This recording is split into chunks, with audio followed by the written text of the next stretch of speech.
ಎಲ್ಲರಿಗೂ ನಮಸ್ಕಾರ. ನನ್ನ ಹೆಸರು ಮಮತಾ ರೇಖಿ ಕೋಚ್ 1176ಗೆ ಸ್ವಾಗತ. ಇವತ್ತು ನಾನು ನನ್ನ ಪರಿಚಯ ಮಾಡಿಕೊಳ್ಳುತ್ತಿದ್ದೇನೆ. ನನ್ನ ಹೆಸರು ಮಮತಾ. ನಾನು ಮೂಲತಃ ಬೆಂಗಳೂರು, ಬೆಂಗಳೂರು ಪಕ್ಕದಲ್ಲಿ ಹಳ್ಳಿಯಲ್ಲಿದ್ದೇನೆ. ನಾನು ರೇಖಿಗೆ ಬಂದು 5 ವರ್ಷ ಆಯಿತು. 2019ರಲ್ಲಿ ಬಂದಿತ್ತು. 5 ವರ್ಷ ಕಂಪ್ಲೀಟಾಗಿ 6ನೇ ವರ್ಷದಲ್ಲಿ ನಡೀತಾ ಇದ್ದೀನಿ. ರೇಖಿ ಬಗ್ಗೆ ಹೇಳಬೇಕು. ಮತ್ತು ಟ್ಯಾರೋ ಕಲಿತು ನಾನು 3 ಇಯರ್ಸ್ ಆಯಿತು. ಟ್ಯಾರೋ ಕಲಿತು. ಟ್ಯಾರೋ ಅಂದರೆ ತುಂಬ ಹಿಂಗೆ ನೋಡ್ತಾ ಇದ್ದೆ. ಟ್ಯಾರೋಗೂ ಮತ್ತು ರೇಖಿಗೂ ಕಂಪೇರ್ ಮಾಡಿಕೊಂಡ್ರೆಗನ ಎರಡೂ ಬೇಕು. ಎರಡೂ ಒಂದರಲ್ಲಿ ಒಂದು ನಮಗೆ ಒಂದು ಸಕ್ಸಸ್ ದಾರಿಗೆ ಕಾಣಿಸುತ್ತೆ. ಟ್ಯಾರೋ ಬಂದು ನಮಗೆ ನೆಕ್ಸ್ಟ್ ವೀಕ್ ಯಾವ ಥರ ಇರುತ್ತೆ, ಇಲ್ಲ ಇವತ್ತಿನ ದಿನ ಯಾವ ಥರ ಇರುತ್ತೆ ಅದನ್ನು ನಮ್ಗೆ ಹೇಳುತ್ತೆ. ರೇಖಿ ಪ್ರಾಕ್ಟೀಸ್ ಮಾಡ್ತಾ ಮಾಡ್ತಾ ನನ್ನ ಕರ್ಮ ಎಲ್ಲ ಕ್ಲಿಯರ್ ಆಗ್ತಾ ಬರುತ್ತೆ. ನಾನು ರೇಖಿಗೆ ಬಂದಿರೋ ಉದ್ದೇಶ ಏನತ್ತಕ್ಕೆ ಅಂತ ಹೇಳ್ತೀನಿ. ನನ್ನ ಮಗ ಫಸ್ಟ್ ಸ್ಟ್ಯಾಂಡರ್ಡ್ ಇದ್ದ. ಅವನಿಗೆ ಕೈ ಫ್ರ್ಯಾಕ್ಚರ್ ಆಗಿತ್ತು. ನಿಲ್ಲಿಸಿರೋ ಸೈಕಲ್ಲು ಬೀಳಿಸ್ಕೊಂಡು, ಅದು ಅವನು ಓಡಿಸ್ತಾ ಇರೋ ಸೈಕಲ್ಲೇ, ಆ ಸೈಕಲ್ನ ಬೀಳಿಸ್ಕೊಂಡು ಇಂಥ ಸೈಡಲ್ಲಿ ಫ್ರ್ಯಾಕ್ಚರ್ ಆಯಿತು. ಫಸ್ಟ್ ಸ್ಟ್ಯಾಂಡರ್ಡಲ್ಲಿ 2019ರಲ್ಲಿ ಫ್ರ್ಯಾಕ್ಚರ್ ಆದ್ರೆಗನ ಅವನಿಗೆ ನಾನು ಹಿಂಗೆ ಯೂಟ್ಯೂಬಲ್ಲಿ ನೋಡ್ತಾ ಇದ್ದಿತ್ತು. ಯೂಟ್ಯೂಬಲ್ಲಿ ನೋಡಿನೇ ನಾನು ಗುರುಗಳನ್ನ ಪರಿಚಯ ಮಾಡ್ಕೊಂಡಿತ್ತು. ನಮ್ಮ ಗುರುಗಳು ಬಂದು ಪೂಜಾ ಸರ್ಜನ್ ಯೂಟ್ಯೂಬ್ ಚಾನಲ್ ಅವರು ಫಸ್ಟು ಎಲ್ಲ reiki first level, second level ಅವ್ರ ಹತ್ರ ಕಲಿತೆ. ಮತ್ತು ರಾಜಕ್ರಿಯ reiki first level, second level, ಮತ್ತು ಏಂಜಲ್ಸು ಫಸ್ಟ್ ಲೆವೆಲ್ ಅವ್ರ ಹತ್ರ ಕಲಿತಿದ್ದೆ. ನೆಕ್ಸ್ಟು ಗುರುಗಳು ಚೇಂಜ್ ಆಗ್ತಾ ಇರ್ತಾರೆ. ಮತ್ತು ಕೃಷ್ಣ ಆಚಾರ್ಯ ಅವ್ರ ಹತ್ರ ಕಲಿತೆ, ಮಾಸ್ಟ್ರಿ ಮಾಡಿಕೊಂಡೆ. ನಾನು ಕಲ್ಪತರು ಗುರುದತ್ ಸರ್ ಅವ್ರ ಹತ್ರ ಡೈಮಂಡ್ ಮೆಂಬರ್ಶಿಪ್ಪಲ್ಲಿ ಇದ್ದೀನಿ. ಮತ್ತು ಗುರುದತ್ ಸರ್ ಹತ್ರ ಲೈಫ್ ಕೋಚ್ ಆಗಿ ಮಾಡ್ತಾಯಿದ್ದೀನಿ. ಲೈಫ್ ಕೋಚ್ ಕೋರ್ಸಸ್ ಎಲ್ಲ ಮಾಡ್ತಾಯಿದ್ದೀನಿ. ಮತ್ತು ಸದ್ಯದಲ್ಲೇ ವೆಬಿನರ್ಸ್ ಎಲ್ಲ ರೇಖಿ ಬಗ್ಗೆ ಮತ್ತು ಟ್ಯಾರೋ ಬಗ್ಗೆ, ಪೆಂಡುಲಮ್ ಈ ಥರ ವೆಬಿನರ್ಸ್ ಮಾಡಬೇಕು ಅಂದ್ಕೊಂಡಿದ್ದೀನಿ. ನೆಕ್ಸ್ಟು ನಾನು law of attraction, inner child healing, ಈ ಥರ ಬೇರೆ ಬೇರೆ ಕೋರ್ಸಸ್ ಎಲ್ಲ ನಾನು ಮಾಡ್ಕೊಂಡಿದ್ದೀನಿ. ಬೇರೆ ಬೇರೆ ಗುರುಗಳ ಹತ್ರ ಬೇರೆ ಬೇರೆ ಮಾಡ್ಕೊಂಡಿದ್ದೀನಿ. ಆಲ್ಮೋಸ್ಟ್ ನಾನು ಟ್ಯಾರೋ ತುಂಬ ಜನದ ಹತ್ರ ನೋಡಿದೆ. ನಾನು ಒಂದು 2-3 ಹತ್ರ ನೋಡಿ, ಮತ್ತು ಲಾಸ್ಟು ಪ್ರತೀಕ್ಷಾ ಮ್ಯಾಮ್ ಹತ್ರ ಪ್ರತೀಕ್ಷಾ ಲೈಫ್ ಕೋಚ್ ಅವ್ರ ಹತ್ರ ಟ್ಯಾರೋ ಮತ್ತು ಇನ್ನರ್ ಚೈಲ್ಡ್ ಹೀಲಿಂಗ್ ಅವ್ರ ಹತ್ರ ಕಲ್ತ್ಕೊಂಡೆ. ಈ ಥರ ಬೇರೆ ಬೇರೆ ಗುರುಗಳ ಹತ್ರ ಒಂದೊಂದು ಕಲಿತಾ ನನ್ನ ಲೈಫ್ ಜರ್ನಿ ಈ ಥರ 6 ಇಯರ್ಸಿಂದ ನಾನು 6 ಇಯರ್ಸಿಂದ ನಾನು ಸ್ಪಿರಿಚುವಲ್ ವೇಯಲ್ಲಿ ಇದ್ದೀನಿ ಅಂತ ಹೇಳ್ಬೋದು. ನಾನು ಹೌಸ್ ವೈಫ್ ಇದ್ಕೊಂಡು ಯಾವ ಥರ ಹೌಸ್ ವೈಫು ಮತ್ತು ಜಾಯಿಂಟ್ ಫ್ಯಾಮ್ಲಿ, ನಮ್ಮದು 10 ಮೆಂಬರ್ಸ್ ಇರ್ತೀವಿ ಜಾಯಿಂಟ್ ಫ್ಯಾಮ್ಲಿ. ಈ ಜಾಯಿಂಟ್ ಫ್ಯಾಮಿಲಿಯಲ್ಲಿ ಯಾವ ಥರ ನಾವು ನಮ್ಮಂಥ ಹೆಣ್ಮಕ್ಳಾಗಿರ್ಬೋದು, ಇಲ್ಲ ಗಂಡು ಮಕ್ಕಳೇ ಇರಬಹುದು, ಬೇರೆ ಏನೋ ಒಂದು ತೊಂದರೆ, ಆರೋಗ್ಯ ಇರ್ಬೋದು, ಮನಃಶಾಂತಿ, ನೆಮ್ಮದಿ, ಬೇರೆ ಹಣಕಾಸು ತೊಂದರೆ, ಈ ಥರ ಎಲ್ಲ ಪ್ರಾಬ್ಲಮ್ಸ್ಗೂ ರೇಖಿಯಲ್ಲಿ ನಮಗೆ ಒಂದು ಸಜೆಷನ್ ಸಿಗಬೇಕು ಅನ್ನೋದು ಉದ್ದೇಶಕ್ಕೋಸ್ಕರ ನಾನು ರೇಖಿನ ಆಯ್ಕೆ ಮಾಡಿಕೊಂಡೆ. ಅದರಲ್ಲೂ ರೇಖಿಯಲ್ಲಿ ಹೇಳಬೇಕು ಅಂದರೆ ನಮಗೆ ರಿಸ್ಟ್ರಿಕ್ಷನ್ ಇಲ್ಲ. ಒಂದು ನಾವು ವೆಜಿಟೇರಿಯನು, ನಾನ್ ವೆಜಿಟೇರಿಯನು ಆ ಥರ ಏನಿಲ್ಲ. ಮತ್ತು ಹೌಸ್ ವೈಫ್ ಫ್ಯಾಮ್ಲಿ ಜೊತೆಗಿದ್ದು ನಾವು ಯಾವ ಥರ ಸ್ಪಿರಿಚುವಲ್ ವೇಲಿದ್ದು ಅದು ಸಾಧು ಸಂತರಿಗೆ ಅಂತ ನಾನು ಅಂದ್ಕೊಂಡಿದ್ದಿತ್ತು. ಮತ್ತು ನಮ್ಮ ಪೂಜೆ ಪುನಸ್ಕಾರ ಎಲ್ಲ ಇರುತ್ತೆ. ದೀಕ್ಷೆ ಅಂದ್ರೆಗನ ಒಂದು ಗುರುಗಳ ಹತ್ರ ತಗೊಳ್ತೀವಿ, ಮತ್ತು ಇಷ್ಟು ದಿನ ಅಂತ ಇರಬೇಕು, ಇಷ್ಟೆಲ್ಲ ಮಾಡಬೇಕು ಅಂತ ನಾನು ಹಂಗೆ ಅಂದ್ಕೊಂಡಿದ್ದೆ. ರೇಖಿಗೆ ಬಂದಮೇಲೆ ಆ ಥರ ಏನೂ ಇಲ್ಲ. ರೇಖಿಯಲ್ಲಿ ಎಲ್ಲ ಥರನೂ ಮಾಡಿಕೊಂಡು ಒಂದು ಸಂಸಾರ ಜೀವನದಲ್ಲಿದ್ದು ಆಧ್ಯಾತ್ಮಿಕ ಜೀವನದಲ್ಲಿ ಹೇಗಿರಬೇಕು ಅನ್ನೋದನ್ನು ಅಲ್ಲಿ ನಮಗೆ ಗೊತ್ತಾಗುತ್ತೆ. ಒಬ್ಬ ಮಹಿಳೆ ಈ ಥರ ತಗೊಂಡು ಈ ಥರ ಮಾಡಿದ್ರೆ ಹೆಂಗಪ್ಪ ಅನಿಸುತ್ತೆ, ಪೀರಿಯಡ್ ಇರುವಾಗ ಮಾಡ್ಬೋದಾ ಮಾಡಬಾರ್ದಾ, ದೀಕ್ಷೆ ತಗೋಬೋದಾ, ಮತ್ತು ರೇಖಿ ಮಾಡ್ಬೋದಾ ಅನ್ನೋ ತುಂಬ ಗೊಂದಲ ಇರುತ್ತೆ. ಆದರೆ ಆ ಥರದ್ರೆ ಏನೂ ಇದಿಲ್ಲ, ಮಾಡಬಹುದು. ಮತ್ತು ಮಕ್ಕಳು ಎಕ್ಸಾಮ್ಗೇನೋ ಪ್ರಿಪೇರ್ ಆಗ್ತಾಯಿದ್ದಾರೆ, ಒಂದು ಎಕ್ಸಾಮ್ಗೆ ಅಂತ ಪ್ರಿಪೇರ್ ಆಗ್ತಾಯಿರ್ತಾರೆ, ಅವ್ರಿಗೆ ಕನ್ಫ್ಯೂಸ್ ಆಗ್ತಾ ಇರುತ್ತೆ. ಎಕ್ಸಾಮಲ್ಲಿ ಕೂತ್ಕೊಂಡ್ರೆ ಬರಿಬೇಕಾ ಬೇಡವಾ, ಅವರೆಲ್ಲ ಫುಲ್ಲು ಓದಿರ್ತಾರೆ, ಎಕ್ಸಾಮ್ ಕೂತ್ಕೊಳ್ಳೋಕೆ ತುಂಬ ಭಯ ಆಗುತ್ತೆ. ಆ ಭಯನೆಲ್ಲ ಒಂದು ಸ್ಟೆಪ್ ಬಿಟ್ಟು, ಮುಂದೆ ಒಂದು ಸ್ಟೆಪ್ಪು ಭಯ ಎಲ್ಲ ಬಿಟ್ಟು ಹೋಗಿ ಅವ್ರು ಚೆನ್ನಾಗಿ ಬರೆಯೋದಕ್ಕೆ ಇದು ರೇಖಿ ಹೆಲ್ಪ್ ಮಾಡುತ್ತೆ. ಅವ್ರಿಗೆ ವಿದ್ಯಾಭ್ಯಾಸ ಆಗಲಿ, ಇಲ್ಲ ಅವ್ರ ಜೊತೆ ಇರೋ ಫ್ರೆಂಡ್ಸ್, ಇವಾಗ ಫ್ರೆಂಡ್ಸ್ ಜೊತೆ ಗಂಡು ಮಕ್ಕಳೇ ಆಗಲಿ ಹೆಣ್ಮಕ್ಳೇ ಆಗಲಿ ಫ್ರೆಂಡ್ಸ್ ಜೊತೆ ಸೇರ್ತಾರೆ, ಮೊಬೈಲ್ ಅಡಿಕ್ಷನ್ ಇರುತ್ತೆ, ಅದರಿಂದ ತುಂಬ ಕೆಟ್ಟೋಗ್ತಾ ಇದ್ದಾರೆ ನಮ್ಮ ಮಕ್ಕಳು, ಯಾವ ಥರಪ್ಪ ಅಂತ ಅನಿಸುತ್ತೆ. ಒಂದು ಸ್ಟೇಜ್ಗೆ ಬಂದಮೇಲೆ ಮಕ್ಕಳು ಟೀನೇಜ್ ಮಕ್ಕಳು ಅಂತ ಹೇಳ್ಬೋದು. ಮತ್ತು ಅದಕ್ಕಿಂತ ಚಿಕ್ಕ ಮಕ್ಕಳು ಮೊಬೈಲ್ ಅಡಿಷನಲ್ಲಿ ಇದ್ದು ಮಕ್ಕಳು ಓದೋದಿಲ್ಲ, ಕಾನ್ಸಂಟ್ರೇಷನ್ ಕೊಡೋಲ್ಲ. ಈ ಥರ ಎಲ್ಲ ರೇಖೆಯಲ್ಲಿ ಪರಿಹಾರ ಇದೆ ಮಕ್ಕಳಿಗೆ. ಆಲ್ಮೋಸ್ಟ್ ಮಕ್ಕಳಿಗೆ ಅಂತ ರೇಖೆ ದೀಕ್ಷೆ ಕೊಡಿಸ್ರೆ ಇನ್ನೂ ಒಳ್ಳೆ ನಾವು ವಿದ್ಯೆ ಕೊಟ್ಟಂಗೆ. ಅವ್ರು ಏನು ಸಾಧನೆ ಮಾಡಬೇಕು, ಇಲ್ಲ ಅಮ್ಮ ಅಪ್ಪ ಅವ್ರಿಗೇನು ಇಷ್ಟ ಆಗ್ತಾಯಿದೆ, ಮಕ್ಳು ಏನು ಮಾಡಬೇಕು ಅನ್ನೋದು ಇಷ್ಟ ಆಗ್ತಾಯಿದೆ. ನಾನು ಇದು ಮಾಡು ಅಂತ ಹೇಳ್ತಾ ಇದ್ದೀನಿ, ಇವ್ನಿಗೆ ಇಷ್ಟ ಆಗ್ತಾಯಿಲ್ಲ, ಅವನೇ ಇನ್ನೊಂದು ಅದರಲ್ಲಿ ಹೋಗಿದ್ರೆ ನನ್ನ ಮಗ ಚೆನ್ನಾಗಾಗ್ತದೆ, ನನ್ನ ಮಗಳು ಚೆನ್ನಾಗಾಗ್ತಾಯಿದ್ರು ಅಂತ ಒಂದು ಮನಸ್ಸಲ್ಲೇ ಕೊರಗೋದಕ್ಕಿಂತ ಈ ಥರ ಒಂದು ರೇಖೆ ವಿದ್ಯೆ ಕಲಿಸ್ರೇಗನ ಅವ್ರ ದಾರಿ ಏನು ಅನ್ನೋದು ಗೊತ್ತಾಗುತ್ತೆ. ಒಂದು ಒಳ್ಳೆ ದಾರಿಯಲ್ಲಿ ಹೋಗ್ತಾರೆ. ಮತ್ತು ಫ್ರೆಂಡ್ಸ್ ಎಲ್ಲರೂ ಅವ್ರಿಗೆ ಒಳ್ಳೆಯದನ್ನು ಬಯಸೋರು ಮಾತ್ರನೇ ಅವ್ರ ಜೊತೆ ಇರ್ತಾರೆ. ಹಾಗಂತ ಎಲ್ಲರೂ ದೂರ ಆಗಲ್ಲ. ಒಳ್ಳೇದು ಬಯಸೋರು ಮಾತ್ರನೇ ಬೇಕಾಗಿರೋದು ಜೀವನದಲ್ಲಿ, ಅದು ಯಾರಿಗೇ ಆಗಿರ್ಬೋದು.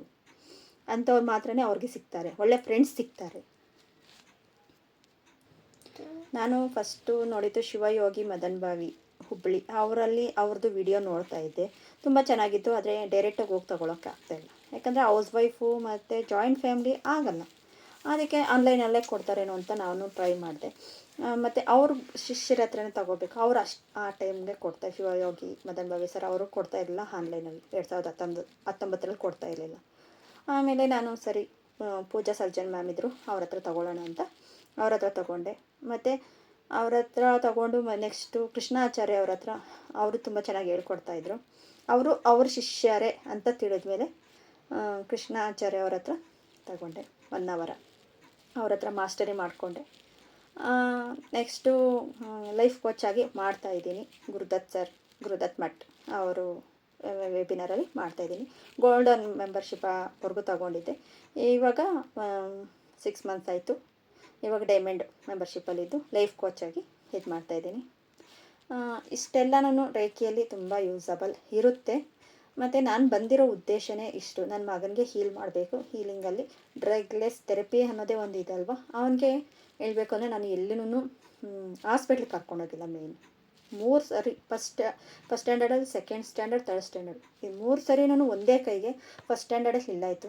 ಸೆಕೆಂಡ್ ಸ್ಟ್ಯಾಂಡರ್ಡಲ್ಲೇ ಅವರು ಅಕ್ಕ ತಂಗಿ ಅವ್ರ ಜೊತೆ ಆಟ ಆಡಿಕೊಂಡು ಬಿದ್ದೋಗಿ ಮತ್ತು ಅದೇ ಕೈ ಫ್ರ್ಯಾಕ್ಚರ್ ಆಯಿತು. ಇಂಥ ಜಾಗದಲ್ಲಿ ಫಸ್ಟು ಹಿಲ್ಲಾಯಿತು, ನೆಕ್ಸ್ಟು ಹಿಲ್ಲಾಯಿತು, ನೆಕ್ಸ್ಟು ಥರ್ಡ್ ಟೈಮೂ ಮಾಡ್ಕೊಂಡ. ಸ್ಕೂಲಲ್ಲಿ ಒಬ್ಬ ಹುಡುಗ ಕಾಲು ಅಡ್ಡ ಇಕ್ಕಿರೋದಕ್ಕೋಸ್ಕರ ಬಿದ್ದೋದ. ಓನ್ಲಿ ಬಿದ್ದೋಗಿದ್ದಷ್ಟೇ. ಮತ್ತು ಅದೇ ಕೈಯ ಇಲ್ಲಿ 3 ಸತಿ ನಾನು ಬರೀ ಕಟ್ಟಾಕ್ಸಿದ್ದೀನಿ ಅಷ್ಟೇ, ನಾಟಿ ವೈದ್ಯ ಕಟ್ಟಾಕ್ಸಿದ್ದೀನಿ. ಆದರೆ ಅವನಿಗೆ ನಾವು ಹಾಸ್ಪಿಟ್ಲಲ್ಲಿ ಹೋಗಿ ರ್ಯಾಡ್ ಫಿಕ್ಸ್ ಮಾಡೋದು ಆ ಥರ ಮಾಡಲೇ ಇಲ್ಲ. ಆದರೆ ಅವರು ಹೇಳ್ತಾಯಿದ್ರು, ಬೇಗ ಈ ಹುಡುಗ ಬೇಗ ರಿಕವರಿ ಆಗ್ತಾಯಿದ್ದಾನೆ, ಎಷ್ಟು ಬೇಗ. ಅವನ ಜೊತೆ ಇರೋ ಬೇರೆ ಹುಡುಗರು ಬಂದರೂ ಇಷ್ಟು ಬೇಗ ರಿಕವರಿ ಆಗ್ತಾಯಿಲ್ಲ, ಎಷ್ಟು ಬೇಗ ರಿಕವರಿ ಆಗ್ತಾಯಿದ್ದಾನೋ ಆಶ್ಚರ್ಯಪಟ್ಟರು. ಅವನಿಗೋಸ್ಕರ ನಾನು ರೇಖೆಗೆ ಬಂದಿತ್ತು. ಓಕೆ, ನನ್ನಂಥ ಬೇರೆ ಬೇರೆ ಪ್ರಾಬ್ಲಮ್ಸು ಇತ್ತು, ಇಲ್ಲ ಅಂತಿಲ್ಲ. ಒಂದು ಹೌಸ್ ವೈಫ್ ಅಂದರೆ ಈಗ ಒಂದು ಯಾವ ಥರ ಇರುತ್ತೆ ಅನ್ನೋದು ನಿಮಗೂ ಗೊತ್ತಾಗುತ್ತೆ. ಇದರಿಂದ ಹೊರಗೆ ಬರಬೇಕು, ಜನಕ್ಕೆ ನಾನು ಹೇಳ್ಕೊಡ್ಬೇಕು. ನನ್ನಂಥವ್ರು ತುಂಬ ಜನ ಇರ್ತಾರೆ, ನಮ್ಮಂಥ ಜನ ತುಂಬ ಜನ ಇರ್ತಾರೆ ಹೌಸ್ ವೈಫಲ್ಲಿ. ಮತ್ತು ಮನೆಯಲ್ಲಿ ಮಕ್ಕಳು ಜೊತೆ ಮತ್ತು ಫ್ಯಾಮ್ಲಿ ಜೊತೆ ಎಲ್ಲರನ್ನೂ ಮೇಂಟೈನ್ ಮಾಡ್ಕೊಂಡು ಹೋಗಿ ಮೈಂಡ್ ಸ್ಟ್ರೆಸ್ ಆಗಿ ಏನೋ ಮಾಡಬೇಕು ಅನ್ನೋ ಉದ್ದೇಶ ಇರುತ್ತೆ. ಇನ್ನು ಹೇಳ್ಬೇಕಂದ್ರೆ ಎಜುಕೇಷನ್ ನಾನು SLC ಮಾಡಿರೋದು. ಎಜುಕೇಷನ್ನು ನನಗೆ ಕನ್ನಡ ಆಲ್ಮೋಸ್ಟ್ ಕನ್ನಡ ಗೊತ್ತಿದೆ. ಇಂಗ್ಲೀಷಲ್ಲಿ ಮಾತಾಡಬೇಕು, ಇಂಗ್ಲೀಷಲ್ಲಿ ಇದು ಮಾಡಬೇಕು ಅನ್ನೋದು, ಇಂಗ್ಲೀಷ್ ಗೊತ್ತಿದ್ರೇ ಎಜುಕೇಷನ್ ಅಂತ ನಾನು ಅಂದ್ಕೊಂಡಿದ್ದಿತ್ತು. ಆದರೆ ರೇಖೆಗೆ ಬಂದಮೇಲೆ ಓದಿಲ್ಲ ಅನ್ನೋರು ಮಾಡ್ಬೋದು ಅನ್ನೋದು ಗೊತ್ತಾಯಿತು. ಅವ್ರ ಸ್ಕಿಲ್, ಅವ್ರಿದು ಏನಿರುತ್ತೆ ಅನ್ನೋದನ್ನು ತುಂಬ ಚೆನ್ನಾಗಿ ನಮ್ಮ ಒಳಗಡೆಯಿಂದ ಒಂದು ಇನ್ನರ್ ಚೈಲ್ಡಲ್ಲಿ ಇರೋ ಒಂದು ಆಸೆ, ಆಕಾಂಕ್ಷೆ, ಒಂದು ಟೀಚರ್ ಆಗಬೇಕು ಅನ್ನೋ ಒಂದು ಉದ್ದೇಶ, ಇನ್ನೊಬ್ರಿಗೆ ಹೇಳ್ಕೊಡ್ಬೇಕು ಅನ್ನೋ ಒಂದು ಉದ್ದೇಶ, ಹೀಲಾಗಬೇಕು ಅನ್ನೋ ಒಂದು ಉತ್ಸಾಹ, ಅವ್ರಿಗೂ ಒಂದು ಒಳ್ಳೆ ರೀತಿಯಲ್ಲಿ ಅವ್ರ ಲೈಫಲ್ಲಿ ಒಂದು ಒಳ್ಳೇದಾಗಲಿ ಅನ್ನೋದು ಒಂದು ಕೇರಿಂಗ್, ಅದೆಲ್ಲನೂ ನಮ್ಮ ಒಳಗಡೆಯಿಂದ ಬರುತ್ತೆ ಅಂತ ಹೇಳ್ಬೋದು. ಎಜುಕೇಷನ್ ಇಲ್ಲ ಅಂದ್ರೂ ಮಾಡ್ಬೋದು ಅನ್ನೋದು ಆಮೇಲೆ ಗೊತ್ತಾಯಿತು. ಹೇಳ್ಬೇಕು ಅಂದರೆ ನಾನು ಟೈಲರಿಂಗು, ಅಂದರೆ ಹೇಳ್ಕೊಡೋರು ಬೇರೆ ಯಾರೂ ಇರಲಿಲ್ಲ. ನಾನು ಟೈಲರಿಂಗ್ ಯಾವಾಗ ಸ್ಕೂಲ್ ಬಿಟ್ಟು ಕಲ್ತಿರೋದು. ಒಂದು 20 ವರ್ಷ ಆಗೋಯ್ತೇನೋ ನಾನು ಕಲಿತು. ಆದರೆ ಏನು ಮಾಡೋದು, ಹೇಳ್ಕೊಡೋರು ಇರಲಿಲ್ಲ, ಏನೂ ಇಲ್ಲ. ಹೆಂಗೆ ನಾನು ಮಾಡಬೇಕು ಅನ್ನೋದು ಯೂಟ್ಯೂಬಲ್ಲಿ ನೋಡ್ತೀವಿ, ಎಷ್ಟು ನೋಡಿದ್ರೂ ಒಬ್ಬರು ಇದ್ದು ಹೇಳ್ಕೊಟ್ರೇನೆ ಅದಕ್ಕೊಂದು ಇದಿರೋದು ಅಂತ ನಾನು ತಿಳ್ಕೊಂಡಿದ್ದು. ಆಮೇಲೆ ನಾನು ರೇಖೆ ಮಾಡ್ತಾ ಪ್ರಾಕ್ಟೀಸ್ ಮಾಡ್ತಾ ವಿತಿನ್ 1 year ಅಷ್ಟರೊಳಗೆ ನಾನು ರೇಖೆಯಲ್ಲಿ ಯಾವ ಥರ ಬೆಳೀತಾ ಹೋದ್ನೋ ಅದೇ ಥರ ನನ್ನ ಪರ್ಸ್ನಲ್ ಲೈಫಲ್ಲೂ ಹೇಳಬೇಕಂದ್ರೆ ಟೈಲರಿಂಗ್ ಇನ್ನೊಬ್ರಿಗೆ ಹೇಳ್ಕೊಡೋ ಮಾಸ್ಟ್ರಿ ಆಗಿದೆ ಹೇಳಬೇಕು ಅಂದರೆ. ಅದೊಂದು ನನ್ನ ಲೈಫಲ್ಲಿ ದೊಡ್ಡ ಚೇಂಜಸ್ಸು. ಒಂದು 3 ಮಂತ್ಸ್ವರೆಗೂ ಮಾಡಿದೆ. 3 ಮಂತ್ಸಿಂದ 6 ಮಂತ್ಸ್ವರೆಗೂ ಬಂದು ಬೇರೆಯವ್ರಿಗೆ ಕಲಿಸ್ಕೊಟ್ಟೆ. ಡಿಸೈನ್ಸ್ ಎಲ್ಲ ಯಾವ ಥರ ಇರಬೇಕು ಟೈಲರಿಂಗಲ್ಲಿ, ಬ್ಲೌಸ್ಗೆ ಆಗಲಿ ಡ್ರೆಸ್ ಆಗಲಿ ಯಾವ ಥರ ಮಾಡಬೇಕು ಎಲ್ಲ ಮಾಡಿದೆ. ಆದರೆ ನನಗೆ ಇದ್ದಿತ್ತು ರೇಖೆಯಲ್ಲಿ ನನ್ನಂಥ ಇರೋರನ್ನ ಈಚೆ ತಗೊಬರಬೇಕು ಅನ್ನೋದು ನನ್ನ ಉದ್ದೇಶ. ಇದರಲ್ಲಿ ಟೈಲರಿಂಗ್ ಮಾಡಿಕೊಂಡು ಇದು ಮಾಡಬೇಕು ನೋಡೋಣ ಆಗುತ್ತೆ ಅಂತ ಮಾಡಿದೆ. ಆದರೆ ಅದಲ್ಲ, ನನ್ನ ಉದ್ದೇಶ ಅದಲ್ಲ ಅನ್ನೋದು, ನನ್ನ ಅದಲ್ಲ ಅನ್ನೋದು ಗೊತ್ತಾಯಿತು. ಅಂದರೆ ಈಗ ನನಗೇನೋ ಬರೋದು ಟೈಲರಿಂಗ್ ಮಾಡ್ತಾಯಿದ್ದೆ. ಆದರೆ ಬರೋರು ಸರಿ ಸಾಕು ನಮಗೆ ಒಂದು ರೀಸನ್ಗೋಸ್ಕರ, ನಮಗೆ ಟೈಮ್ ಇಲ್ಲ ಅನ್ನೋದು, ಇನ್ನೊಂದಿಲ್ಲ ಅನ್ನೋದು, ಆ ಥರ ಅವರು ಸರಿ ಬಿಟ್ಬಿಟ್ಟು ಪೂರ್ತಿ ಕಲ್ತ್ಕೊಂಡು ಹೋದರು. ಓಕೆ, ನಾನು ರೇಖಿ ಮಾಸ್ಟ್ರಿ ಆಗಿ ರೇಖಿ ಗ್ರ್ಯಾಂಡ್ ಮಾಸ್ಟರ್ ಕೊಟ್ಟಿದ್ದಾರೆ ಕೃಷ್ಣಾಚಾರ್ಯ ಅವರು. ರೇಖಿ ಮಾಸ್ಟರ್ ಲೆವೆಲ್ ಆದಮೇಲೆ ಗ್ರ್ಯಾಂಡ್ ಮಾಸ್ಟರ್ ಕೊಟ್ಟಿದ್ದಾರೆ. ಮಳೆ ಸೂಪರ್ ಮಾಸ್ಟರ್ ಇದೆಯಂತೆ. ಆದರೆ ನಂಗೆ ಗ್ರ್ಯಾಂಡ್ ಮಾಸ್ಟರ್ಗೂ ದೀಕ್ಷೆ ಕೊಟ್ಟಿದ್ದಾರೆ. ಮಾಡ್ತಾಯಿದ್ದೀನಿ ಕೋಚಿಂಗೂ ಅದೇ ಥರನೇ ಬೇರೆಯವ್ರಿಗೆಲ್ಲ ದೀಕ್ಷೆ ಕೊಡೋದು, ಹೀಲಿಂಗ್ ಕೊಡೋದು. ಮತ್ತು ಇನ್ನೊಂದು ರೇಖೆಯಲ್ಲಿ ತುಂಬ ಅಪನಂಬಿಕೆ ಇದೆ. ಏನು ಅಂದರೆ ಈಗ ಒಂದು ಗಂಟೆ ಕುತ್ಕೊಂಡು ಮಾಡಬೇಕಾ, ಇಲ್ಲ ಅರ್ಧ ಅವರ್ ಕುತ್ಕೊಂಡು ಮಾಡಬೇಕಾ, ದಿನ ಎಲ್ಲ ಅದರಲ್ಲೇ ಇರಬೇಕಾ, ಬೇರೆ ಕೆಲಸ ನಮಗೇನು ಇಲ್ವಾ ಅನ್ನೋದು ಒಂದು ಉದ್ದೇಶ ಇರುತ್ತೆ ಅದರಲ್ಲಿ. ಆದರೆ ಇಲ್ಲ, ನಿಮಗೋಸ್ಕರ 20 ನಿಮಿಷ ಕೊಡಿ, ಬೆಳಗ್ಗೆಯಿಂದ ಸಾಯಂಕಾಲವರೆಗೂ, ಅದು ಯಾವ ಟೈಮಲ್ಲಿ ಆಗಿದ್ರೂ ಆಗಲಿ, ಇದೇ ಟೈಮು ಇದೇ ಮಾಡಬೇಕು ಅನ್ನೋದಿಲ್ಲ. ಇಲ್ಲ ಬೇರೆಯವ್ರು ಹೇಳ್ಕೊಟ್ಟಿರೋದು ಅದು ಒಳ್ಳೆಯದೇ, ಇಲ್ಲ ಅಂತಿಲ್ಲ. ತುಂಬ ಸೋಂಬೇರಿತನದಲ್ಲಿರ್ತಾರೆ ಅವರು. ಮಾಡೋಣ ಬಿಡು ಅಂತ ಬೇರೆ ಬೇರೆ ಗುರುಗಳು ಹೇಳ್ತಾರೆ. ಅಂಥವ್ರಿಗೆ ಈ ಪಾತ್ ಸರಿ ಇರುತ್ತೆ. ಯಾಕಂದರೆ ಕುತ್ಕೊಂಡು ಒಂದು ಗಂಟೆ ಮಾಡಿ ನಿಮಗೆ ಲೈಫ್ ಚೇಂಜಸ್ ಗೊತ್ತಾಗುತ್ತೆ ಅಂತ ಕಂಡೀಷ್ನಲಾಗಿ ಹೇಳಿದ್ರೆ ಆವಾಗ ಅದ್ರಾಗ ಮಾಡ್ತಾರೆ ಅಂತ. ಅದನ್ನು ಎಲ್ಲರಿಗೂ ಸ್ಪ್ರೆಡ್ ಆಗಿರುತ್ತೆ. ಏನು ಮಾಡೋದು, ಈ ಥರ ನನಗೂ 1 ಅವರ್ ಕುತ್ಕೊಂಡು ಮಾಡೋಷ್ಟು ಟೈಮ್ ಇರಲಿಲ್ಲ, ಪೇಷನ್ಸು ಇರಲಿಲ್ಲ, ತುಂಬ ಕೋಪ ಇತ್ತು. ಅದೆಲ್ಲ ಶಾಂತತೆಯಿಂದ ಇವಾಗ ಟ್ಯಾರೋ ಮಾಡಿಕೊಂಡು ಬೇರೆಯವ್ರಿಗೂ ಹೇಳ್ಕೊಡೋ ಅಷ್ಟು ಮಾಸ್ಟ್ರಿ ಆಗಿದ್ದೀನಿ. ಲೈಫಲ್ಲಿ ಅಷ್ಟೆಲ್ಲ ಚೇಂಜಸ್ ಆಗುತ್ತೆ. 20 ನಿಮಿಷ ನಾನು ಅದಕ್ಕೋಸ್ಕರ 20 ನಿಮಿಷನೇ ಇಡೋದು. ಬೇರೆ ಬೇರೆ ಟೆಕ್ನಿಕ್ಸ್ ಎಲ್ಲ ಇರುತ್ತೆ. ಆ ದಾರಿಯೆಲ್ಲ ಗೊತ್ತಾಗುತ್ತೆ ನಮಗೆ. ಕರ್ಮ ಅನ್ನೋದು ಒಂದು ಒಳ್ಳೆ ಕರ್ಮನೂ ಇರುತ್ತೆ, ಕೆಟ್ಟ ಕರ್ಮನೂ ಇರುತ್ತೆ. ಒಳ್ಳೆ ಕರ್ಮಗಳೆಲ್ಲನೂ ನಮ್ಮನ್ನು ಮುಂದೆ ಕರ್ಕೊಂಡು ಹೋಗುತ್ತೆ. ಕೆಟ್ಟ ಕರ್ಮ ಅನ್ನೋದು ನಮ್ಮ ದಾರಿ ಮುಳ್ಳಾಗುತ್ತೆ. ಆ ಮುಳ್ಳೆಲ್ಲನೂ ದೂರ ಸರಿದು ನಮ್ಮನ್ನು ಮುಂದೆ ಕರ್ಕೊಂಡು ಹೋಗುತ್ತೆ ರೇಖೆ ಅನ್ನೋದು. ರೇಖೆ ಮೂಲತಃ ಬಂದಿರೋದು ಋಷಿಮುನಿಗಳು. ನಮ್ಮ ಭಾರತದಲ್ಲೇ ಋಷಿಮುನಿಗಳು ಮಾಡ್ತಾಯಿದ್ರು. ಅವರೆಲ್ಲನೂ ಗುರುಕುಲ ಅಂತ ಇಟ್ಟು ಎಲ್ಲ ಅವ್ರ ಶಿಷ್ಯಂದ್ರಿಗೆ ಕಲಿಸ್ತಾಯಿದ್ರು.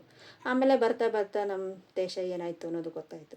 ಅದು ಬೇರೆ ಇಟಲಿಗೋ ಇನ್ನೊಂದು ಕಡೆ ಹೋಗಿ, ಜಪಾನ್ ಆ ಕಡೆ ಹೋಗಿ ಅಲ್ಲಿಂದ ನಮಗೆ ಮಿಕಾವು ಉಸಾಯಿ ಅವ್ರ ಕಡೆಯಿಂದ ನಮಗೆ ಸಿಕ್ಕಿದೆ ಅನ್ನೋದು ಒಂದು ದೇಶ ಇದು. ಹೇಳ್ಬೇಕು ಅಂದರೆ ಅದರಲ್ಲಿ ನಮ್ಮ ದೇವರು ದೇವತೆಗಳು ಬರ್ತಾರೆ, ಏಂಜಲ್ಸು ಬರ್ತಾರೆ. ಮತ್ತು ಅವರು ಪಾಶ್ಚಾತ್ಯ ಅವ್ರದ್ದೂ ಬರುತ್ತೆ. ಅದು ತಪ್ಪು ಇದು ಸರಿ ಅನ್ನೋದು ಏನಿಲ್ಲ. ನಾವು ಎಷ್ಟೋ ಪೂಜೆ ಪುನಸ್ಕಾರ ಮಾಡಿರ್ತೀವಿ, ಎಷ್ಟು ಮಾಡಿದ್ರೂ ನಂಗೊಂದು ಸಕ್ಸಸ್ ಸಿಗಲಿಲ್ಲ, ಎಲ್ಲೆಲ್ಲೋ ಎಷ್ಟೆಷ್ಟೋ ದುಡ್ಡು ಖರ್ಚು ಮಾಡಿದೆ, ಸಕ್ಸಸ್ ಸಿಗಲಿಲ್ಲ, ಏನೋ ಅಂದ್ಕೊಂಡಿರ್ತೀವಿ, ಆಗ್ತಾಯಿಲ್ಲ. ಯಾಕೆ ಈ ಥರ ಆಗ್ತಾಯಿದೆ ಅನ್ನೋದು ಈ ರೇಖೆಯಲ್ಲಿ ನಮ್ಮ ದಾರಿಯೆಲ್ಲನೂ ಕ್ಲಿಯರ್ ಮಾಡ್ತಾಯಿರುತ್ತೆ. ನಾರ್ಮಲಾಗಿ ಪೂಜೆ ಮಾಡೋದು ಮಾಡ್ತಾಯಿರ್ಬೋದು.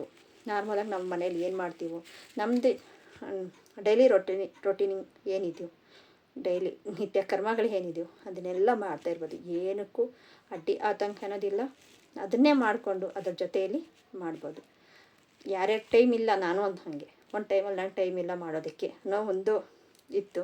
ಟೈಮ್ ನನ್ನ ಹತ್ರ ತುಂಬ ಜಾಸ್ತಿ ಇದೆ ಅಂತ ಇವಾಗ ಗೊತ್ತಾಗ್ತಾ ಇದೆ. ಎಲ್ಲಿ ಟೈಮ್ ವೇಸ್ಟ್ ಆಗ್ತಾಯಿದೆ, ಎಲ್ಲಿ ಟೈಮ್ ನಾನು ಕೊಡಬೇಕು ಅನ್ನೋದನ್ನು ಗೊತ್ತಾಗ್ತಾ ಇದೆ.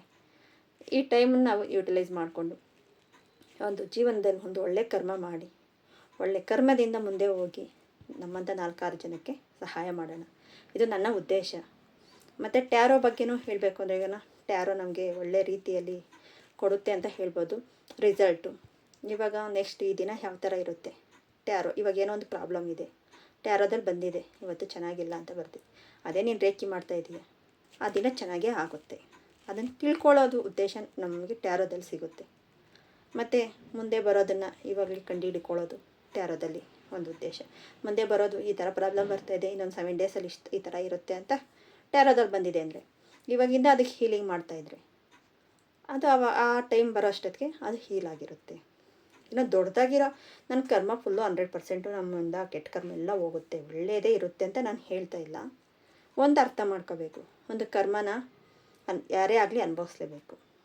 ಅದು ತುಂಬ 100% ಇರೋದು ರೇಖೆ ತಗೊಂಡು ರೇಖೆ ದೀಕ್ಷೆ ಮಾಡಿಕೊಂಡು ರೇಖೆ ಪ್ರಾಕ್ಟೀಸ್ ಮಾಡ್ತಾಯಿದ್ರೆ 10% ಬರುತ್ತೆ. ಇವಾಗ 100% ನಾವು ಕರ್ಮನ ಅನುಭವಿಸೋದು ಎಷ್ಟು ನೋವಿರುತ್ತೆ, 10% ಕರ್ಮ ಅನುಭವಿಸೋದು ಎಷ್ಟಿರುತ್ತೆ. ಮುಂದೆ ಬರೋ ಏನೋ ಒಂದು ಆರೋಗ್ಯ ಸಮಸ್ಯೆ ಇರ್ಬೋದು, ಒಂದು ಕ್ಯಾನ್ಸರ್ ಇರ್ಬೋದು, ಇಲ್ಲ ಇನ್ನೊಂದು ಬೇರೆ ಬೇರೆ ಇರಬಹುದು. ಅದು ಬರೋವಾಗ ಅದನ್ನು ನೋವು, ಇನ್ನೊಂದು ಬಂದು ಅದು ಕ್ಯಾನ್ಸರ್ ಅನ್ನೋದು ಅದನ್ನು ನೋವು ಪಡೋದಕ್ಕೂ ಇವಾಗಿಂದನೇ ಅದನ್ನು ಹೀಲ್ ಮಾಡ್ಕೊಂಡು ಹೋಗಿ ಅಲ್ಲಿ ಏನೋ ಒಂದು ಬರಬೇಕು ಅನ್ನೋ ಟೈಮಲ್ಲಿ ಏನೋ ಒಂದು ಕೆಮ್ಮದ್ದು ಒಂದು ಸಿರಪ್ ತೊಗೊಂಡು ಒಂದು ಟ್ಯಾಬ್ಲೆಟ್ ತೊಗೊಂಡು ಕ್ಲಿಯರ್ ಆಯಿತು. ಅದು ಹೆಂಗಿದೆ ಅದನ್ನೇ ನಾವು ರೇಖೆಯಲ್ಲಿ ಇನ್ನೂ ಹೀಲಿಂಗ್ ಆಗ್ತಾ ನಾವು ಹೀಲಿಂಗ್ ನಮಗೋಸ್ಕರ ನಾವು ಹೀಲಿಂಗ್ ಮಾಡ್ಕೊಳ್ತಾ ಒಂದು 2% 1% ಅಷ್ಟೇ ನಾವು ಕರ್ಮ ಅನುಭವಿಸೋದಕ್ಕೆ ಸಾಧ್ಯ. ಅದಕ್ಕಿಂತ ಮೇಲೆ ಅನುಭವಿಸೋದಕ್ಕೆ ಆಗಲ್ಲ. 100% ಇರೋದನ್ನು 10% ಹೆಂಗಿದೆ, 2-3% ಹೆಂಗಿದೆ, ಇದೇ ಅಲ್ವ ನಮ್ಗೆ ಬೇಕಾಗಿರೋದು. ಮನೆಯಲ್ಲಿ ತೊಗೊಂಡ್ರು ಅಷ್ಟೇ ಥರನೇ ಮುಂದೆ ಏನೋ ಬರೋ ಮನಿ ಪ್ರಾಬ್ಲಮ್ಗೋಸ್ಕರ ಇವಾಗಿಂದ ಹೀಲ್ ಆಗ್ತಾಯಿದ್ದು ದೀಕ್ಷೆ ತೊಗೊಂಡು ನಾವು ಹೀಲ್ ಮಾಡ್ಕೊಳ್ತಾ ಇದ್ರೆ ಆವಾಗ ಬರೋದನ್ನು ಏನೋ ಒಂದು ದೊಡ್ಡ ಅಮೌಂಟಲ್ಲಿ ಹೋಗೋದನ್ನು ಒಂದು ಚಿಕ್ಕ ಅಮೌಂಟಲ್ಲಿ ಹೋಯ್ತು ಇಲ್ಲ ಆ ಚಿಕ್ಕ ಅಮೌಂಟನ್ನು ನಾವು ಉಳಿಸ್ಲೇಬೇಕು ಅಂತ ನಾವು ಅದನ್ನು ಹೀಲ್ ಮಾಡ್ತಾಯಿದ್ರೆ 1% ಹೋಗುತ್ತೆ ಅಂತ ಹೇಳ್ಬೋದು. ಈ ಥರ ರೇಖೆ ಅನ್ನೋದು ಒಂದು ಒಳ್ಳೆಯ ಉದ್ದೇಶಕ್ಕೋಸ್ಕರ ಇದೆ. ನಮ್ಮ ನಾರ್ಮಲ್ ಸಾಮಾನ್ಯ ಜನಕ್ಕೆ ಮಾಡಿ ಕೊಡ್ಸಿರೋಂಥ ವಿದ್ಯೆ ಅಂತ ಹೇಳ್ಬೋದು. ಎಲ್ಲರೂ ಯೂಸ್ ಮಾಡ್ಬೋದು. ಇಂಥವ್ರು ಮಾಡಬೇಕು ಇಂಥವ್ರು ಇಲ್ಲ. ಚಿಕ್ಕ ಮಕ್ಕಳಿಗೂ ಒಂದು 6-7 ಇಯರ್ಸ್ ಮಕ್ಕಳಿಗೂ ಕೊಡಿಸ್ಬೋದು.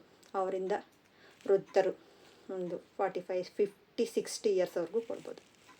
ಅಲ್ಲವ್ರಿಗೂ ಮಾಡ್ಬೋದು, ಅವ್ರಿಗೂ ಕೊಡಬಹುದು. ಓಕೆ, ಇವಾಗ ಬಂದಿರೋ ಕರ್ಮಕ್ಕೋ ಇದಕ್ಕೋ ನನಗೆ ಸೆಟ್ ಆಗ್ತಾಯಿಲ್ಲ ಅಂತ ನಿಮ್ಗೆ ಅನ್ನಿಸ್ಬೋದು. ಅಕಸ್ಮಾತ್ ರೇಖೆ ತಗೊಂಡಿರೋರು ಇರ್ತಾರೆ, ನನ್ನ ವೀಡಿಯೋ ನೋಡ್ತಾ ಇರ್ತಾರೆ, ಮತ್ತು ರೇಖೆ ಮಾಸ್ಟರ್ಸ್ ಇರ್ತಾರೆ. ಸರಿ, ಈ ಜನ್ಮ ಐತೆ, ಈ ಜನ್ಮದಲ್ಲಿ ನಿಮ್ಗೆ ರೇಖೆ ತಗೊಂಡಿದ್ದೀರ, ನನಗೇನೂ ಪಾಸಿಬಲ್ ಆಗಲಿಲ್ಲ, ನನಗೇನೂ ಆಗ್ತಾಯಿಲ್ಲ ಅಂತ ಹೇಳ್ಬೋದು. ಹಿಂದೆ ಎಷ್ಟು ಜನ್ಮ ಆಗಿತ್ತು ಅದನ್ನೆಲ್ಲ ಕರ್ಮ ಕ್ಲಿಯರ್ ಮಾಡ್ಕೊಂಡು ಬಂದಿರ್ತೀರ. ನೆಕ್ಸ್ಟ್ ಮುಂದೆ ಹೋಗೋ ಇನ್ಯಾವ ಜನ್ಮ ಬರುತ್ತೋ ಗೊತ್ತಿಲ್ಲ, ನಾವು ಏನಾಗಿ ಹುಟ್ತೀವೋ ಗೊತ್ತಿಲ್ಲ. ಅಲ್ಲಿ ಈ ಕರ್ಮನ ಎತ್ಕೊಂಡು ಹೋಗ್ತೀರ, ಒಳ್ಳೆ ಕರ್ಮನ ಮಾತ್ರ ಎತ್ಕೊಂಡು ಹೋಗಿರ್ಬೋದು.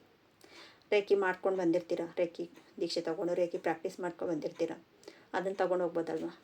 ಇವಾಗ ಹಳೇದೆಲ್ಲನೂ ನೆಗೆಟಿವ್ ಕರ್ಮ ಎಲ್ಲನೂ ಹಳೇದು ಯಾವ್ಯಾವ ಜನ್ಮದಲ್ಲಿತ್ತೋ ಅದನ್ನೆಲ್ಲ ಬಂದಿದೆ, ಅದನ್ನೆಲ್ಲ ಇವಾಗ ಕ್ಲಿಯರ್ ಮಾಡ್ಕೊಂಡಿದ್ದೀವಿ. ಒಳ್ಳೆ ಕರ್ಮ ತಾನೇ ಇರುತ್ತೆ, ಕೆಟ್ಟದ್ದು ಹೋದರೆ ಒಳ್ಳೆಯದೇ ಬರುತ್ತೆ. ಇದಂತೂ ಸತ್ಯದ ಮಾತು, 100% ಸತ್ಯ ಮಾತು. ನನಗೆ ಗೊತ್ತಿರೋ ಅಷ್ಟು ನನ್ನ ಗುರುಗಳು 3-4 ಜನ ಗುರುಗಳ ಹತ್ರ ನಾನು ಕಲ್ತಿರೋ ನನಗೆ ಗೊತ್ತಿರೋ ಅಷ್ಟು ನಾನು ಹೇಳಿದ್ದೀನಿ. ಇದರಲ್ಲಿ ಅವ್ರು ಈ ಥರ ಹೇಳಿದ್ದಾರೆ, ಇನ್ನೊಬ್ರು ಆ ಥರ ಹೇಳಿದ್ದಾರೆ, ಅವ್ರು ಹೇಳಿರೋದು ಸರಿಯೇ. ನಾನು ಯಾರೂ ಸರಿ ಇಲ್ಲ ಅಂತ ಹೇಳ್ತಾ ಇಲ್ಲ, ಸರಿ ಇದೆ, ಎಲ್ಲರೂ ಸರಿ ಅವ್ರವರು. ಮತ್ತು ಇದರಲ್ಲಿ ರೇಖೆಯಲ್ಲಿ ಅವ್ರ ಅನುಭವನೂ ಹೇಳ್ಕೊಳ್ತಾರೆ. ಅವ್ರ ಅನುಭವ ಈ ಥರ ಮಾಡಿದ್ರೆ ಈ ಥರ ಸರಿ ಹೋಗುತ್ತೆ. ನನಗೆ 20 ನಿಮಿಷ ಮಾಡಿದ್ರೆ ನನಗೆ ರೇಖೆಯಲ್ಲಿ ಒಂದು ಮಾಡ್ಕೊಂಡು ಬರ್ತಾಯಿದ್ರೆ ನನಗೊಂದು ಸಕ್ಸಸ್ ಸಿಕ್ಕಿದೆ. ಟ್ಯಾರೋದಲ್ಲಿ ಮಾಡ್ಕೊಂಡು ಬಂದಿದ್ದೀನಿ, ಪೆಂಡುಲಮ್ ಮಾಡಿದ್ದೀನಿ, ಇನ್ನರ್ ಚೈಲ್ಡ್ ಹೀಲಿಂಗ್ ಮಾಡ್ಕೊಂಡಿದ್ದೀನಿ, ಇದರಲ್ಲಿ ನಾನು ಸಕ್ಸಸ್ ಸಿಕ್ಕಿದೆ ಅಂತ ಹೇಳ್ಬೋದು. ಒಬ್ಬೊಬ್ಬರಿಗೆ ನಾನು 1 ಅವರ್ ಡೈಲಿ ಕುತ್ಕೊಂಡು ನಾನು ಮಾಡ್ತೀನಿ, ನನಗಿದು ಚೆನ್ನಾಗಿ. ಇನ್ನೂ ಒಬ್ಬೊಬ್ಬರು ಹೇಳ್ತಾರೆ ನಾನು 1 ಅವರ್ ಕುತ್ಕೊಂಡು ಮಾಡಿದ್ದೀನಿ, ನನಗೆ ಸಕ್ಸಸ್ ಚೆನ್ನಾಗಿದೆ ಅಂತ ಹೇಳ್ಬೋದು. ಅದು ಸರಿಯೇ, ಯಾವುದು ಸರಿ ಯಾವುದು ತಪ್ಪು ಅನ್ನೋದಿಲ್ಲ. ಆದರೆ ರೇಖೆ ಕಲಿಯೋದು ಒಂದು ಇಂಪಾರ್ಟೆಂಟು. ರೇಖೆ ಕಲಿತು ಪ್ರಾಕ್ಟೀಸ್ ಮಾಡೋದು ಫಸ್ಟು ಪ್ರಯತ್ನ ಕೊಡಿ, ಅದೇ ನಿಮ್ಮ ಲೈಫ್ನಲ್ಲಿ ಸಕ್ಸಸ್ ತಗೊಂಡು ಹೋಗುತ್ತೆ ಅಂತ ಹೇಳ್ಬೋದು. ಓಕೆ, ಈ ವಿಡಿಯೋ ಏನಾದರೂ ನಿಮ್ಗೆ ಇಷ್ಟ ಆಗಿದರೆ ಪ್ಲೀಸ್ ಲೈಕ್ ಮಾಡಿ, ಸಬ್ಸ್ಕ್ರೈಬ್ ಮಾಡ್ಕೊಳ್ಳಿ. ನಿಮ್ಗೆ ಇಷ್ಟ ಆಗಿದ್ರೆ ಇನ್ನೂ ಸಬ್ಸ್ಕ್ರೈಬ್ ಮಾಡ್ಕೊಳ್ತೀರಾ, ನೋಡ್ತಾ ಇದ್ದೀರಾ, ಸಬ್ಸ್ಕ್ರೈಬ್ ಮಾಡ್ಕೊಳ್ಳಿ. ಇವಾಗ 500 ಜನ ಕ್ರಾಸ್ ಮಾಡಿದ್ದೀರಾ. Thank you so much, thank you. ಇದೇ ಥರ ಟ್ಯಾರೋ ಕಾರ್ಡ್ಸು ಮಾಡ್ತಾಯಿರ್ತೀನಿ, ಮತ್ತು ರೇಖೆ ಬಗ್ಗೆನೂ ಹೇಳ್ತಾ ಇರ್ತೀನಿ. ನಿಮಗೆ ರೇಖೆಯಲ್ಲಿ ಏನಾದರೂ ಇನ್ನೂ ಕಲಿಬೇಕು ಅನ್ನೋ ಇಂಟ್ರೆಸ್ಟ್ ಇದ್ದರೆ ನನ್ನ ನಂಬರ್ ವಾಟ್ಸಪ್ ನಂಬರ್ ಅಲ್ಲಿದೆ, ಮೆಸೇಜ್ ಮಾಡಿ ದೀಕ್ಷೆ ತೊಗೊಳ್ಳಿ. ಆನ್ಲೈನಲ್ಲಿ ದೀಕ್ಷೆನೇ ಕೊಡ್ತೀನಿ, ವೆಬಿನಾರ್ಸ್ ಮಾಡ್ತಾ ಇರ್ತೀನಿ. Thank you so much.